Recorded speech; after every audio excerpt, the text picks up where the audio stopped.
So today I'm pretty much going to go over all the base settings, all the base things to choose for starting up as a game of Civilization based on how you want to play.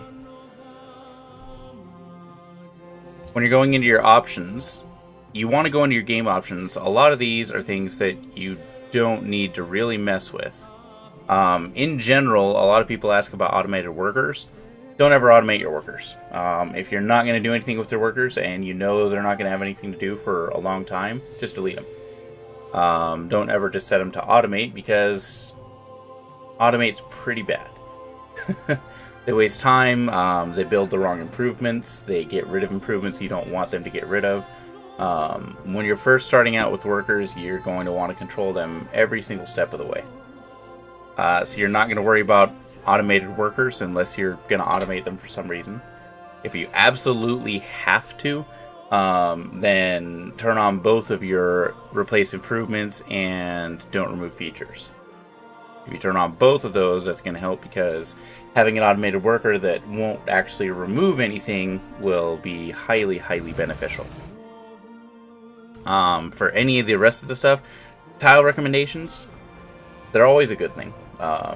Surprisingly, a lot of times, as much as they're not used, having tile recommendations on can sometimes give you an idea or show you an idea of where to build a city that you didn't consider before. I use them maybe one in every 6 or 7 times with 2,300 hours of Civ played. But still, every once in a while they give me an idea I hadn't thought of, oh yes, that spot could get that resource for my city. So I never turn them off. They're always a good thing to have on. Reward pop-ups, you always want those on, because you always want to know, hey, I have a reward. Hey, I have something I can do. I can get this policy. I can found a religion. Reward pop-ups, if you want to turn it off, you can. I don't. Basic tooltip help. You want that, especially if you're starting out in Civilization. Yields for civilian units. I always have yield information turned on. Not because I generally need it. I can usually kind of just glance at a tile and know what it'll give me. But because it's just useful. It's useful for being able to get information quicker at a glance than having to in-depth scroll over everything or zoom in and look at everything. Let's see. Advisor level. I have mine turned to no advice because I don't need the advice. The advisors, when you're starting out, they do offer some advice. It's not supremely helpful unless you're brand new to Civilization. If you are brand new to Civilization, leaving their advice on is generally a good idea. Single player auto end turn and multiplayer auto end turn. These aren't good because you might have something you're thinking, oh, hey, I forgot to do this. If you have auto end turn turned on, every single time that you finish building things in your cities and giving all of your units orders, it automatically ends your turn for you. And if you have something that you remember, oh, I needed to do this first, too late. Can't do it, so I never have it turned on. It's kind of up to you guys whether you want to have the quick combats on. I actually want to turn my multiplayer quick movement. But anyways, these make it to where you don't have the combat animations in the game. If you don't want to see your units duking it out, you don't want to see your units running across different pieces of terrain, you don't want to have all those animations on, then check these. If you do want to have them on, don't check them. It's up to you. And you can always check and uncheck these when you're starting up the game anyways. With multiplayer, it's always a good idea to have them turned off, because multiplayer games can go anywhere from 2 hours to 8 hours. And if you don't have those checked, then your game's going to take even longer. It adds a lot of time to your game. Let's see. Interface options. Here's something a lot of people ask about. A lot of people ask, how do you get that score that shows the different civilizations? Now, the score list, it's useful and not useful. It's useful because it can kind of show you, hey, am I falling way behind, or am I jumping way ahead? It's not useful because it's also biased. If somebody gets a religion, they get anywhere from 100 to 150 points for founding a religion. Now, a religion can be super strong, or it can be completely negligible for the game. It all depends on what bonuses you get. Stuff we'll go over later. But when it comes to the score list, it's just useful information. It's not. It shouldn't be your guiding star, pretty much. Not unless somebody's got twice your points. If somebody's got twice your points, yeah, you're behind. Or if you got twice so many points, yeah, you're ahead. But yeah, otherwise the score list, it's not 100% consistent of where everyone's at. It's just a basic guideline, or a baseline of where everyone's at. Auto unit cycle, I don't have it turned on because, especially during multiplayer, a lot of times it will pull you automatically to different units, which is not always a good thing.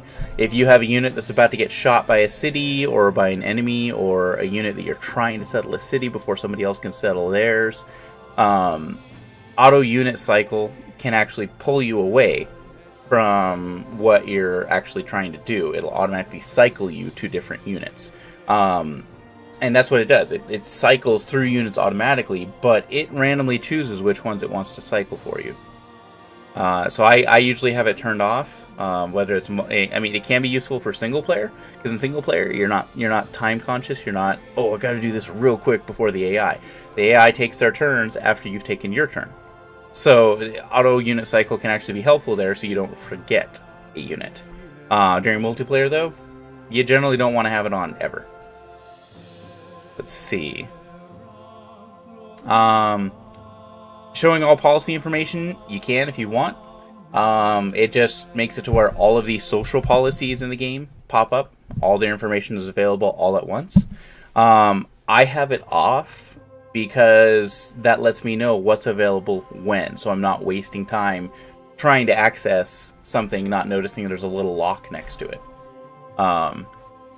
So showing all policy information I have turned off as a preference, just because it reminds me of where I'm at technologically in what era I'm in, and it reminds me what I actually have access to. If you're not familiar with the policies, having that turned on could be helpful for future planning if you really want to just read through the policies. But otherwise, I just have it off as a personal preference. It'll be up to you what you want to do. Drag speed, zoom speed, none of these really matter. Spoken language, what language do you want? Very simple. You can skip the intro video if you want. I don't really care. You can always hit a button to skip it. And sometimes it's fun to watch. Every once in a blue moon. But once again, automatically up to you. Scaling the interface. Fit your screen resolution. That's it. Fit your screen resolution. Nothing else. Autosaves, kind of self-explanatory. Video options. How pretty do you want your game to look? About it? How pretty do you want it? Audio options. How loud do you want everything to be?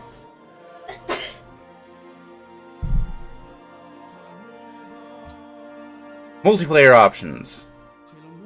This is only if you're wanting to do something like Pit Boss, etc. Most times you're not going to use Pit Boss. You're just going to go to internet when you're doing multiplayer. So you're not really going to be worrying about messing around with your multiplayer options. Not unless you specifically want a very private game to do over email. Most people don't nowadays. Nowadays, most people just play it straight over the internet. Or they do a hot seat game where you have the other person standing right next to you, to where you take your turn and then they sit down and take their turn. Doing email multiplayer games, I did them back in the past, years ago. Not exactly popular anymore, so no real need to do it. Anyways, that's all of your basic civilization options. This is all the different stuff. It's all the different things that it does. If there's anything you have questions on, you can feel free to ask me anytime, guys. I stream every single day. So yeah, feel free to come to my channel and ask me questions and get information and get answers. So.